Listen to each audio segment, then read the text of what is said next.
Assalamualaikum, hai semuanya. Balik lagi bersama aku Aulia di video Candu Bincang Edukasi yang kedua.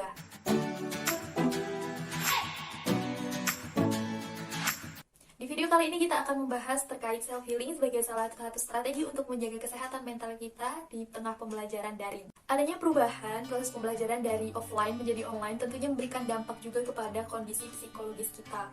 Buat kalian para pelajar yang baik itu di sekolah ataupun di universitas, pasti pernah mengalami yang namanya capek atau lelah ketika berada pada kondisi pembelajaran daring seperti ini. Kalian capek ketika harus dihadapkan dengan layar handphone atau layar laptop, stres karena nggak paham sama materi, atau stres karena banyak tugas yang menumpuk, apalagi tugas membuat video, cemas sama masa depan, sedih karena resolusi tahun kemarin, tahun 2020 juga nggak bisa tercapai, atau mungkin kalian kecewa karena nilai ujian kalian jelek dan kalian jadi marah sama diri kalian sendiri.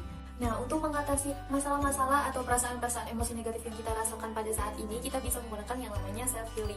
Kalau kalian penasaran dengan apa itu self-healing, kalian bisa simak videonya sampai habis. Berbicara tentang self-healing, kita perlu tahu terlebih dahulu apa sih pengertian dari self-healing itu. Jadi, self-healing menurut ilmu psikologi adalah sebuah proses yang membantu menyembuhkan luka batin dengan kekuatan batin sendiri secara penuh untuk beranjak dari penderitaan tanpa bantuan orang lain atau media apapun. Dengan kata lain, self-healing ini merupakan suatu upaya untuk menyembuhkan diri kita sendiri dari berbagai emosi-emosi negatif yang terus menumpuk dan menyebabkan suatu luka batin. Dengan kita melakukan self-healing, kita akan jauh lebih bisa merilekskan pikiran, kita bisa lebih mengenali dan memahami apa perasaan dan emosi dalam diri kita, dan juga membentuk suatu pemikiran yang lebih positif. Di sini aku akan menyampaikan beberapa cara untuk melakukan self-healing. Yang pertama adalah me time, di mana kita meluangkan waktu kita untuk diri sendiri, merenungkan dan memahami apa yang sedang kita rasakan, apa yang sedang kita alami saat ini. Karena ketika kita terlalu memikirkan orang lain, terkadang kita lupa untuk memikirkan diri kita sendiri. Yang kedua adalah berdialog dengan diri sendiri atau self-talk. Self-talk ini merupakan kegiatan berbicara positif kepada diri kita sendiri. Misalkan, ketika kalian berterima kasih kepada diri sendiri, terima kasih ya kamu udah bisa kuat sampai di titik ini. Atau mungkin ketika kalian mengalami suatu penyesalan atau kegagalan, kalian bisa bilang kepada diri kalian sendiri, it's okay, nggak apa-apa gagal, yang penting kan aku udah berusaha. Dengan self-talk ini sendiri, kita akan mampu untuk memahami apa yang terjadi pada diri kita, mampu menerima keadaan, memperbaiki pemikiran kita menjadi lebih positif. Terus yang ketiga adalah berdamai dengan keadaan. Jadi ketika kita dihadapkan dengan suatu keadaan yang bermasalah, ataupun kita pernah mengalami suatu keadaan yang bermasalah, kita harus mampu untuk menerima keadaan itu dan berdamai dengan keadaan itu. Daripada kita harus menyalahkan keadaan atas peristiwa yang kita alami, lebih baik kita mencoba untuk berdamai dengan keadaan itu sendiri. Lalu yang keempat adalah mindfulness. Jadi mindfulness ini sendiri merupakan suatu aktivitas berpikir dengan penuh kesadaran, di mana kita coba untuk mengelola pikiran, perasaan, dan juga memaknai suatu peristiwa yang kita alami dengan lebih positif atau lebih sehat. Dengan mindfulness ini sendiri juga kita akan belajar untuk lebih menerima diri sendiri dan juga memaafkan keadaan atau permasalahan yang menimpa pada diri kita. Selanjutnya adalah meningkatkan self-compassion. Self-compassion merupakan suatu kemampuan di mana kita memahami suatu keadaan dan juga bagaimana respon kita terhadap suatu keadaan yang menimbulkan suatu permasalahan pada diri kita.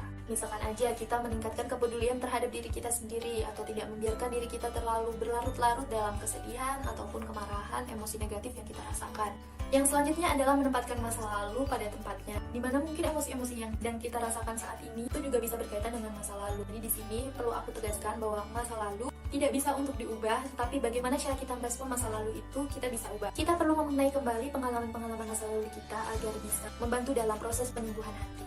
Perlu diingat juga bahwasanya masa lalu hadir pada masa ini bukan untuk disesali tapi untuk dimaknai. Dan cara yang terakhir adalah expressive writing atau menulis ekspresif, dimana pada teknik yang ini, pada cara yang ini kita bisa meluapkan emosi atau perasaan-perasaan yang sedang kita alami. Kita bisa menuangkan perasaan kita dengan menulis di atas kertas tanpa mempedulikan ejaan, tanda baca, atau aspek-aspek kepenulisan lainnya. Jadi kita hanya tinggal menulis, mengungkapkan semua apa yang kita rasakan. Nah, dari sini kita akan jauh merasa lebih lega karena kita mampu menuangkan atau meluapkan apa yang kita rasakan saat ini.